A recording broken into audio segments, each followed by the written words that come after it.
विवाह संस्कार के विषय पर हम चिंतन कर रहे हैं।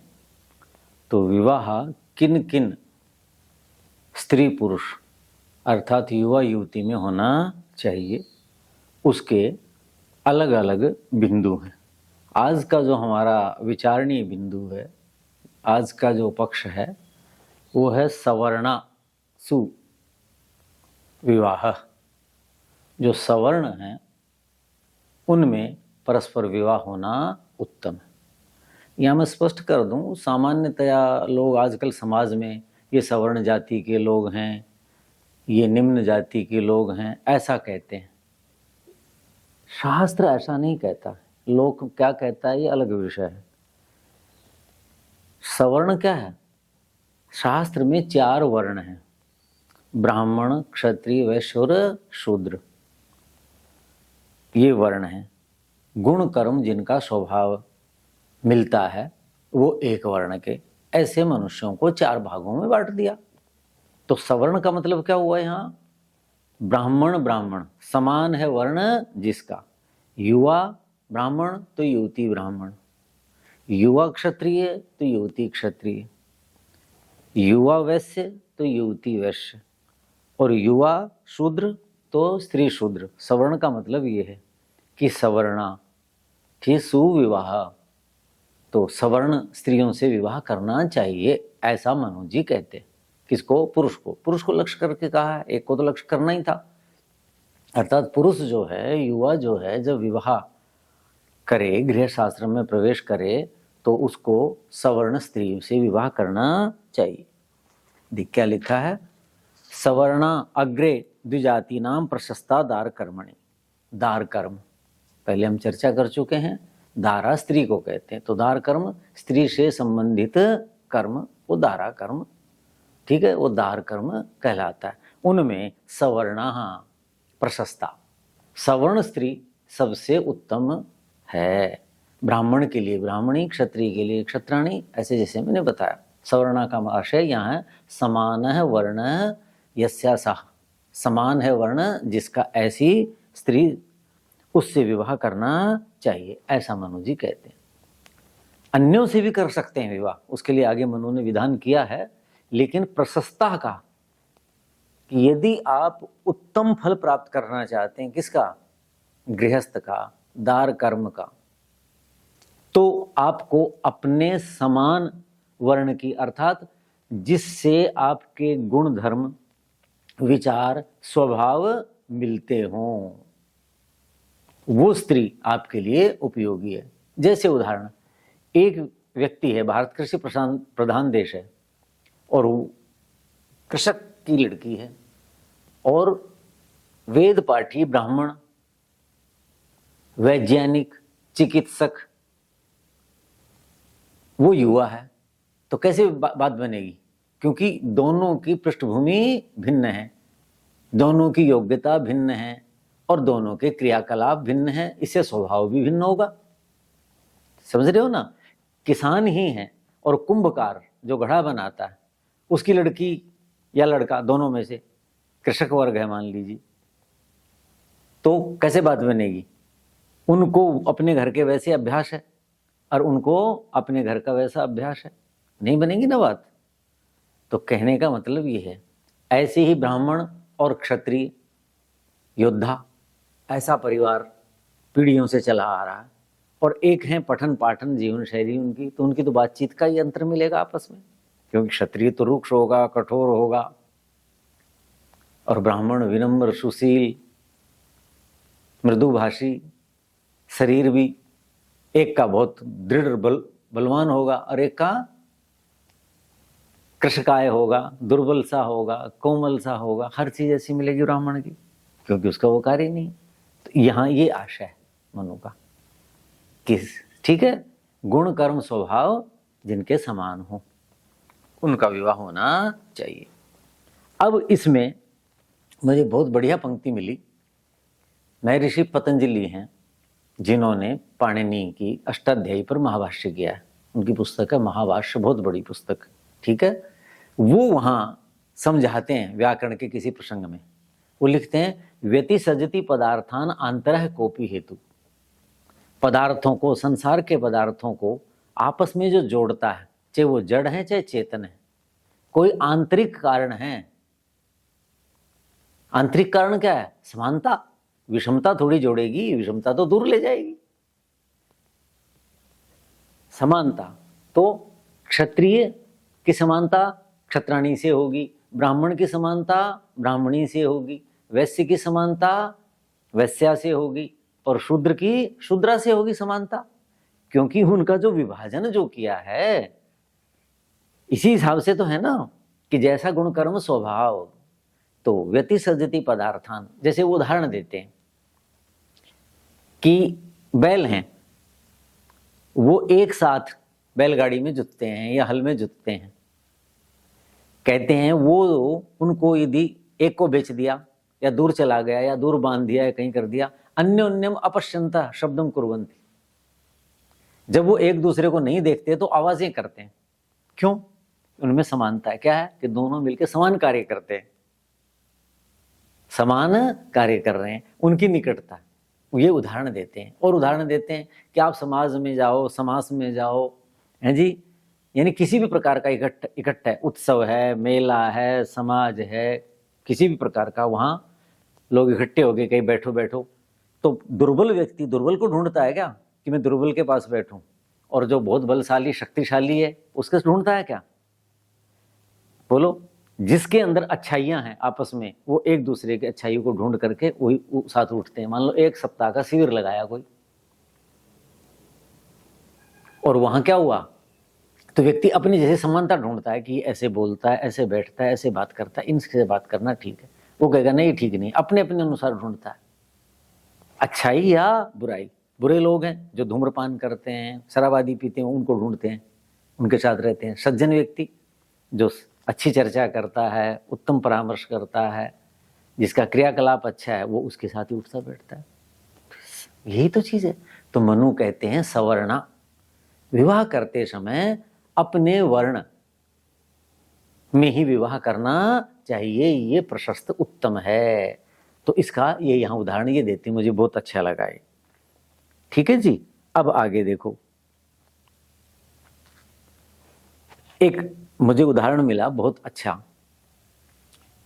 दंडी कवि हैं संस्कृत में, महाकवि दंडी, उनकी पुस्तक है 10 कुमार चरित। वहां पर एक वर्णन आता है, तो कथा तो काल्पनिक ही होते हैं, लेकिन है तो समाज की। समाज से अतिरिक्त तो कोई चीज कर ही नहीं सकते आप, समझ में नहीं आएगी किसी को। परलोक की तो है नहीं, इसी लोक की घटना। तो नाम बदल दिए, मान लो पात्र हैं। तो ब्रह्मा की बेटी है सरस्वती, वो प्रसंग अलग है, उसको भूमि पर आना पड़ा। कोई गलती कर दी थी तो ये हुआ कि स्वर्ग से अब तुम भूमि पर जाओ और इतने समय तक रहोगे। ठीक है, वो आ गई। तो सोण नदी के आसपास वो रहने लगी अपनी सखी के साथ। ठीक है जी। इतने में देखा कि एक ऋषि कुमार, च्यवन ऋषि का बेटा दधीच, वो नदी को पार कर करके आगे जा रहा है, और दोनों ने एक दूसरे को देख लिया। दोनों की आंखें एक दूसरे से मिल गई। किसकी? दधीच की, च्यवन ऋषि के बेटे की। वो अपने मित्र के साथ था, यात्रा पे जा रहा था, आगे कहीं से आया होगा, और पास में ही आश्रम था पिता का, वहां जा रहा था, युवा था, और वो भी युवती थी सरस्वती। वो अपनी सखी जो है उसके साथ रहती थी। तो वहां पर भी क्या हुआ, दोनों का एक दूसरे के प्रति अनुराग हो गया, और उन्होंने विवाह किया और संतान पैदा हो गई। वो प्रसंग अलग है, जो मैं ले रहा हूं वो बात ये है। तो क्या हुआ कि वो दोनों इतने योग्य थे, उन्होंने दृष्टि मात्र से, एक दूसरे के देखने मात्र से ये जान लिया। सरस्वती ने तो ये कोई ऋषि कुमार है, उत्तम कोटि का, उत्तम कुल का, उत्तम गुण कर्म स्वभाव वाला ब्राह्मण है। और दधीच ने स्त्री को, सरस्वती को जान लिया कि ये मेरे ही वर्ण की है और मेरे ही समान गुण धर्म इसमें है। तो भारत में एक विद्या है सामुद्रिक शास्त्र, जिसको शरीर लक्षण विज्ञान कह देते हैं, समुद्र नामक ऋषि का बनाया हुआ, इसलिए तो सामुद्रिक शास्त्र कहते हैं।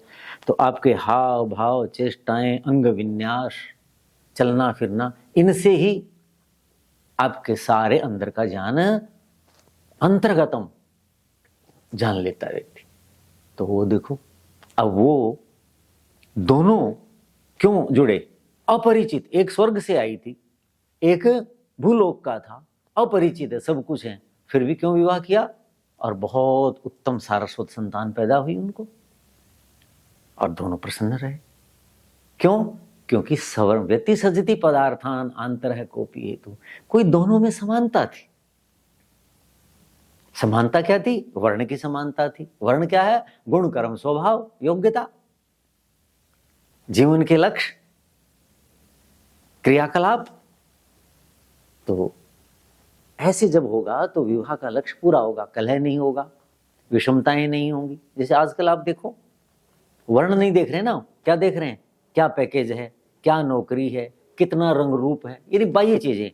रंग रूप भी विवाह में महत्वपूर्ण भूमिका निभाता है, अर्थ की भी बहुत बड़ी आवश्यकता है, पद भी बड़ी चीज है, लेकिन यही सब कुछ नहीं है ना, जैसा आज सबको समझा जा रहा है। उसका दुष्परिणाम देखो, टीसीएस, टाटा कंसल्टेंसी सर्विसेज, इसमें जो रिक्रूटमेंट करता है, यानी कंपनी अंतरराष्ट्रीय स्तर की बहुत बड़ी कंपनी, भारत की सबसे बड़ी कंपनियों में से एक, वो अपने लिए योग्यतम आईआईटी वगैरह जो बढ़िया, एनआईटी वगैरह, इन सब से योग्य कर्मचारी कह लीजिए, अधिकारी कह लीजिए, चुनते हैं। जिसे क्रीम कहते हैं, विद्या में संपन्न, योग्यतम। उसका मुखिया था वो कंपनी का, जो रिक्रूटमेंट करते हैं युवा, और उसने आत्महत्या कर ली। क्यों करी पता है? लिखा, अखबार में पढ़ा मैंने अभी 2-3 दिन पहले। क्या? क्योंकि पत्नी के दबाव से, पत्नी से तंग था। जो इतनी बड़ी कंपनी के लिए कर्मचारी ढूंढ रहा है, कंपनी अंतरराष्ट्रीय स्तर पे काम करेगी, उसको इतनी बुद्धि नहीं, इतनी योग्यता नहीं कि मैं अपना जीवन साथी बढ़िया चुन लूं। वहां वो भूल कर गया, क्योंकि शास्त्र नहीं पढ़े थे, जाने नहीं थे। तो विवाह के लिए सबसे पहली चीज क्या है? आप में सामर्थ्य होनी चाहिए चुनने की। तो उस अधिकारी में कोई योग्यता का अभाव ही होगा, तभी तो उसने ऐसा जीवन साथी चुना। तो उसने क्या सुना होगा? कोई धन देखा होगा, कोई रूप यौवन देखा होगा। जिनकी महत्ता कम है, गौण है, मुख्य महत्ता क्या होनी चाहिए थी? जीवन साथी कौन बन सकता है? जीवन साथी कौन बन सकता है? जो मेरे दुख को दुख समझे, मेरे विचारों को ही पुष्ट करे, जो मेरे गृह की लक्ष्मी बने, जो मेरे कुल की वधू बने। उसने तो इस कुल का जो चिराग था वही बुझा दिया, जैसा उसके अनुसार है। ऐसे बहुत केस देख रहे हैं हम, बहुत बुरा हाल है। तो मनु कहते हैं कि सवर्णा स्त्री से ही, अपने वर्ण की गुण कर्म स्वभाव वाली से ही विवाह करो। आगे और, ये तो ब्राह्मण का उदाहरण मैंने बताया, दधीच और सरस्वती का। अब क्षत्रिय का उदाहरण देखते हैं। एक क्षत्रिय का देखो, आपने सुना होगा शकुंतला और दुष्यंत, महाकवि कालिदास ने इनके जीवन पर लेखनी चलाई है, और उनका जो ग्रंथ है वो दुनिया में अद्वितीय, अभिज्ञान शाकुंतलम। वहां देखो भारत में कैसा होता है कि दुष्यंत जो है क्या कहता है? अनवाक्त चक्षु फलोसी येन त्वया दर्शनीयम न दृष्टम। राजा शिकार करते करते, कण्व ऋषि का जो आश्रम था, तो आश्रम का मतलब वो कुलपति थे, वहां हजारों बच्चे विद्यार्थी पढ़ते थे उनके राज्य में। हिमालय, मालिन नदी, जो क्या कहते हैं, हरिद्वार से मैं वहां गया हूँ, वहां गुरुकुल भी खोला एक, आज से 40 साल पहले, हैं जी, उनको कर्ण आश्रम। तो मालिन नदी, तो उस तरफ उनका वो आश्रम, वहां चले गए। वहां राजा की दृष्टि पड़ गई आश्रम में। कैसे गए, क्या गए, ये अलग विषय है, मूल बात पे रहते हैं। और वहां उस समय ऋषि बाहर गए हुए थे, और कुलपति का कार्यभार कौन देख रही थी? शकुंतला ही देख रही थी। इतनी योग्य थी। वो जो शकुंतला है वो राजा को देखती है और राजा शकुंतला को देखता है, और आपाततः दृष्टि मात्र से ही दोनों में अनुराग हो गया। दोनों में अनुराग, जैसे दधीच और सरस्वती का योग्यतम है ना। राजा तो चक्रवर्ती राजा बना, जिसका बेटा भरत इतना बड़ा योग्य, तो कितना योग्य होगा राजा, कितने उत्तम आचार्यों से शिक्षा पाई होगी, कैसा जीवन शैली अनुशासन रहा होगा जीवन में। पद पाना अलग चीज है, पद तो उन्होंने भी पाए, सिकंदर ने भी पाया, चंगेज खान ने भी पाया, बाबर ने भी पाया, बोलो तैमूर ने भी पाया, नादिर शाह ने भी पाया। इन्होंने पुस्तकालय ही जला डाला, भारत के ज्ञान का पद तो उन्होंने भी पा लिए। लेकिन कौन थे वो? मानवता के शत्रु थे, विनाश किया। यहां कभी आगे प्रसंग आएगा तो कैसे उत्तम कोटि के भारत के राजा हुए, विद्याओं का कैसा मान करते थे। आश्रम में जब राजा जाता है तो वहां अपने शस्त्रास्त्र और राजकीय वेशभूषा सारी उतार करके विनम्र वेश, तो वहां ऐसा प्रवेश करता। कहते विनीत वेशेण प्रविष्ट यानी तपोवनानी, ये तो तपोवन है। यहाँ तो आचार्य और विद्यार्थी लोग तप कर रहे हैं, ब्रह्मचर्य आश्रम तो तप का आश्रम है। प्रवेश करते तो वहां वो शकुंतला को देख लेते। शकुंतला पौधों को पानी दे रही है अपनी सखियों के साथ। तो जब वो अपने शिविर में वापिस आ जाते हैं तो अपने मित्र से, विदूषक से जो है चर्चा करते हैं। तो कहते हैं ऐसी ऐसी शकुंतला है। कहते हैं जो देखने योग्य है वो तो तूने देखी नहीं, संसार की ऐसी वस्तु।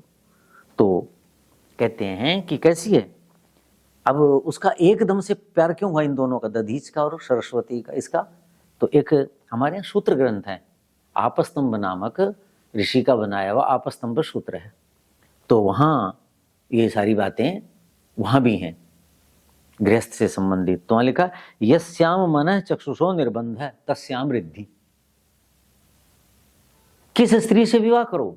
यस्याम मनः चक्षुषो निर्बंध, जहां मन और आंख, पहले तो आंख में देखा और मन क्या हो गया, रम गया वहां।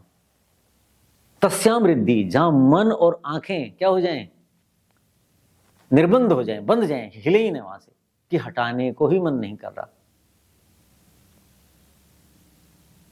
रूप, यौवन, विनम्रता, सुशीलता, शालीनता के गुण शकुंतला में देखे। तो कहते हैं यस्याम मनः चक्षुषो निर्बंध, जिस स्त्री में मन लग जाए, आंखें लग जाएं, वहां हटे ही नहीं, निर्बंध हो जाए, बस और कुछ देखने का मन नहीं कर रहा, और कुछ विचारने का ही मन नहीं कर रहा, मन और कहीं जा ही नहीं रहा। तस्याम रिद्धि, उसमें आप लगे रहोगे, उसके प्रति अनुराग रखोगे तो रिद्धि होगी आपकी। ये चीज तो राजा दुष्यंत शकुंतला का ऐसा हुआ। दोनों का, दोनों ने एक दूसरे को नहीं जाना, पता ही नहीं कौन किस वर्ण का क्या है। शकुंतला को तो पता होगा कि राजा है, लेकिन शकुंतला का नहीं पता था। किसको? राजा को। कि सब कहते हैं ऋषि की बेटी है, ऋषि की बेटी है, उन्होंने सोचा ब्राह्मणी है। लेकिन वहां वो क्या कहता है, देखो मन की पवित्रता कितनी बड़ी चीज है। तो कहते हैं कि न खलु अपरिहार्य वस्तुनि पौर्वाणा मन रमते। उसने कहा कि वो तो ब्राह्मण कन्या होगी, ऋषि की बेटी है, कुलपति है। तो कहते हैं ना, ऐसी वस्तु अपरिहार्य जो त्याज्य है, जिसको स्वीकार नहीं किया जा सकता, उसमें पुरुवंशी में, पुरुवंशियों उनका मन कभी भी नहीं लगता, आकर्षित नहीं होता, वहां रमता नहीं है। निर्बंध, यस्याम मन चक्षुषो निर्बंध, मन और आंखें हटती नहीं वहां से। तो मुझे लगता है कि ये क्या है, बोलो, कहते हैं नूनम निश्चय ही, बोलो ये क्षत्राणी होगी, ऐसा अपने मित्र को कहता है। दूसरी बात, राजा फिर बार बार जाता है वहां आश्रम में किसी न किसी निमित्त, क्योंकि मन तो वहीं लग गया। तो वहां उनकी सखियां हैं शकुंतला की, और वो फिर उनसे और निकट जाकर के बात करता है। तो जानना चाहता है कि मेरा तो मन कह रहा है, क्यों लग रहा है इसमें, कि मेरे योग्य है ये, मेरे वर्ण की होनी चाहिए। तो कहता है, राजा वहां पूछता है, वयम अपि भवत्यो सखीगतम किंचित पृच्छामि। राजा के बारे में पूछती हैं, परिचय पूरा, अनुमान तो था लेकिन फिर भी कौन क्षत्रिय हो सकता है। तो वो कहते हैं, मैं भी आपके बारे में, आपकी सखी के बारे में, शकुंतला के बारे में, उसकी सखियां अनुसूया प्रेमवदा से कहते हैं पूछना चाहता हूं। कहते हैं, भगवान कण्व शाश्वते ब्रह्मणी स्थित है। भगवान कण्व जो हैं वो तो नैष्ठिक हैं, नैष्ठिक ब्रह्मचारी हैं, उन्होंने तो विवाह नहीं किया। तो वह सखी, आपकी जो सखी है, तद आत्मजा खत्म, उनकी बेटी है, ऐसा सब कहते हैं। ये बात कैसे? ये बात राजा क्यों पूछ रहा है? क्योंकि राजा का मन और आंखें उसका निर्बंध हो गया आपस्तंभ के अनुसार। ऐसा संसार में होता। तो जानना क्या चाहते हैं कि भाई किसी तरह से ये क्षत्राणी निकला है तो मेरी मन की कामना पूरी हो जाए। इतनी योग्य, गुणी, इतना सब कुछ, रूप यौवन तो है ही। तो क्या कहा, अस्ति कोपी कौशिकी गोत्र नाम ध्येय और राज ऋषि। वो बताती हैं कि कौशिक नाम वाले, गोत्र वाले एक राज ऋषि, एक राजा, कहते हैं, तम आवयो सख्या प्रभवम अवगच्छ। हमारी जो ये सखी है उसका प्रभाव, उत्पत्ति स्थान, उसकी सखी के उत्पत्ति का कारण, यानी उसके पिता कौन? कौशिक गोत्र के एक राजऋषि हैं, विश्वामित्र जी ने कहते। तो लोग विश्वामित्र को ऋषि मानते हैं। ऋषि का मतलब ब्राह्मण नहीं है। ऋषि क्या होता है? ब्रह्म ऋषि भी होता है और राज ऋषि भी होता है। ब्रह्म ऋषि कौन है? जो ज्ञान का ऋषि है। और राज ऋषि कौन है? जो राज्य व्यवस्था प्रबंधन, यानी क्षत्रिय, उसका ऋषि दृष्टा। तो ऋषि का मतलब दर्शनार्थ, जिसमें देखने की सामर्थ्य है, दूरदृष्टि, तृतीय नेत्र, ज्ञान चक्षु है जिसके पास। तो राज ऋषि का मतलब राज्याम ऋषि, राजाओं का ऋषि, राज्य व्यवस्था। तो वो क्षत्रिय थे। कौन? मैं ऋषि विश्वामित्र। ठीक है। तो कहते हैं ये उनकी बेटी। अब यहां देखो, दोनों उदाहरणों में क्या हुआ? अब शकुंतला और उसका विवाह हो जाता है, दोनों गंधर्व विवाह करते हैं और उनकी संतान भरत, त्रिलोक विजयी चक्रवर्ती राजा, जिसके नाम से आज तक भी इस देश का नाम हम भारत रखते हैं और अपने आप को हम भरतवंशी हैं, अभिमन्यामय अभिमान करते हैं। क्यों? सवर्ण का सवर्ण से विवाह हुआ, इतना उत्तम। उधर सारस्वत हुआ। तो आगे इसके दूसरे पक्ष पर विचार करेंगे। ओम शांति शांति शांति। ओम।